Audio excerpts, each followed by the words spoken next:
bright shining star. Come on, give it, all your love.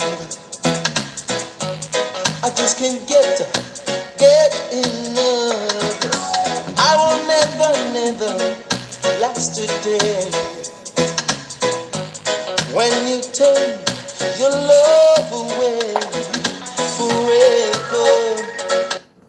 All right, good evening, everybody. Hope you're all doing well. You're welcome to Wellness 360 with myself. I'm Dr. Kelvin.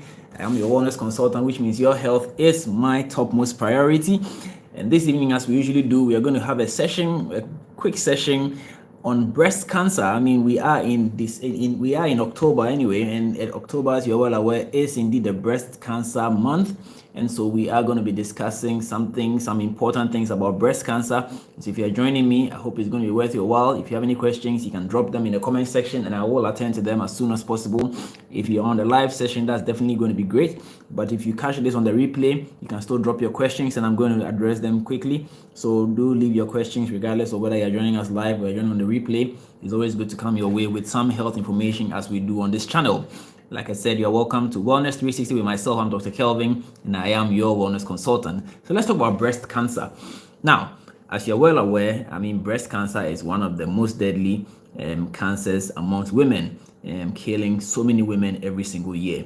In Ghana, where I am, about 4,000 women are diagnosed with breast cancer every single year. So it is indeed a big deal. It is a big deal. And out of the 4,000 people who are diagnosed, about 70%, yes, you heard me right, 70% of them are diagnosed with advanced disease, which obviously affects their prognosis or their outcome, because the thing is, in breast cancer, as it is in every other cancer, the earlier the diagnosis is made, the better the survival rate. And so if 70% of people in Ghana are being diagnosed at a much later stage, it means that obviously a lot of them are going to die as a result of breast cancer. Now, one of the things that baffles me quite often is the fact that, the breast is very, very external. I mean, you can see your breast. You literally have to just look down and you can see your breast, So why is something so external, something so visual, killing so many women?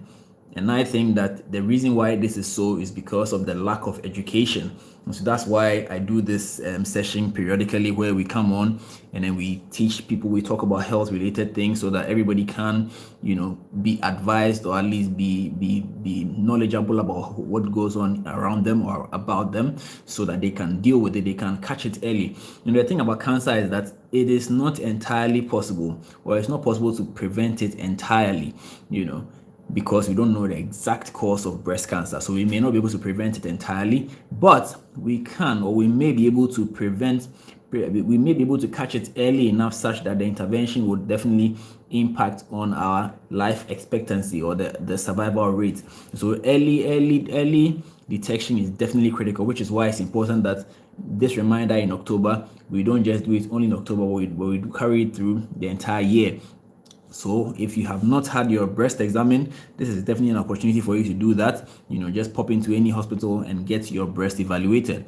If you're a woman, this is very, very important. But more so if you're a man, because one of the things that I have come to realize is that whereas education amongst women is going up, awareness amongst men is going down. Most men are not aware. In fact, most women don't even know that breast cancer can also affect men. And so it's one of the more interesting things where some men have no clue.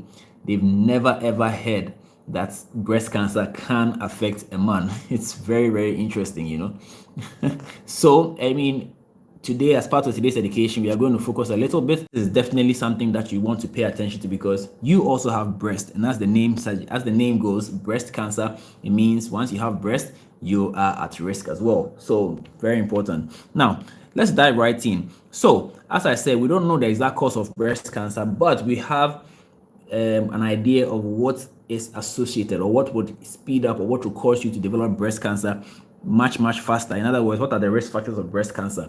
Now, the first and the most important risk factor, something that you really can't do anything about, is the fact that you are a woman. Being a woman automatically puts you at a higher risk of breast cancer than a man.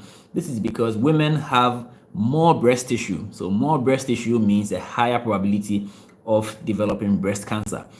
Men also have breast tissue. We don't have too much of it, but we can still develop cancer in the little that we have. So pay attention. But of course, being a woman, your risk is higher. So that's number one.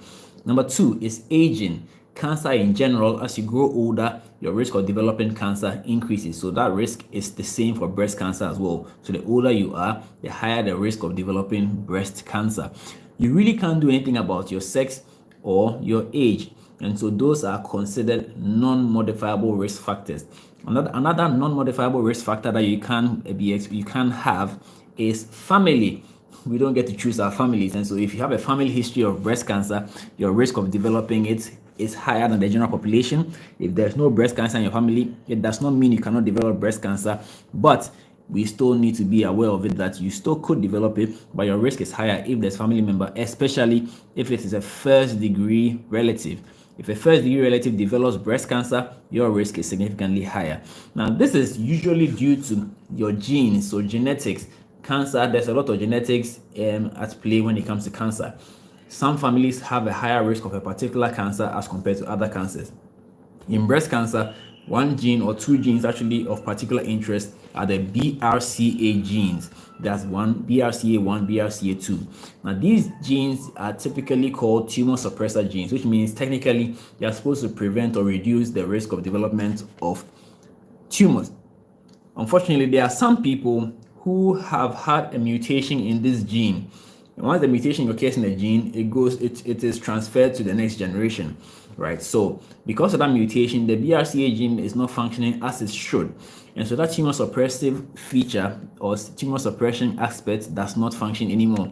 And as a result, their risk of developing some cancers, particularly breast cancer, ovarian cancer, is significantly higher. We've seen that in some of the superstars out there in Hollywood who have taken some dramatic decisions or dramatic steps because they ran a test and you realize that they had this gene mutation. And so it is important. Well, it's one of the more important things to consider. So your sex, your age, your genetics, you can't do anything about those ones.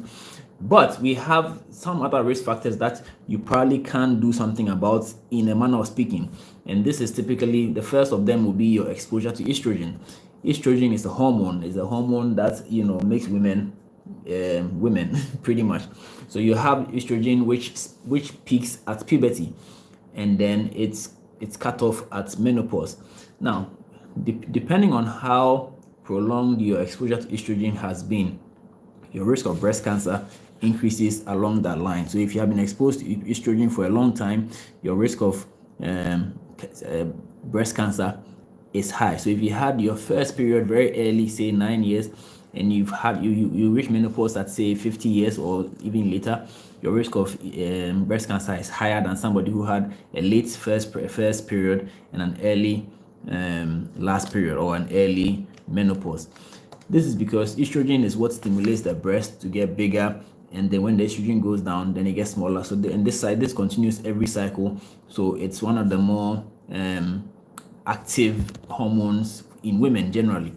Now, estrogen is also very closely related to the development of breast cancer, such that even in the treatment of breast cancer, sometimes or some modalities will actually use estrogen blocking agents to reduce the stimulation of estrogen on the cancer cells. So estrogen plays a major role.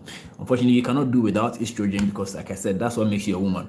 So depending on how prolonged your exposure is, you need to be conscious that it's a risk factor and take these precautions seriously so I can avoid any negative outcome. Very important.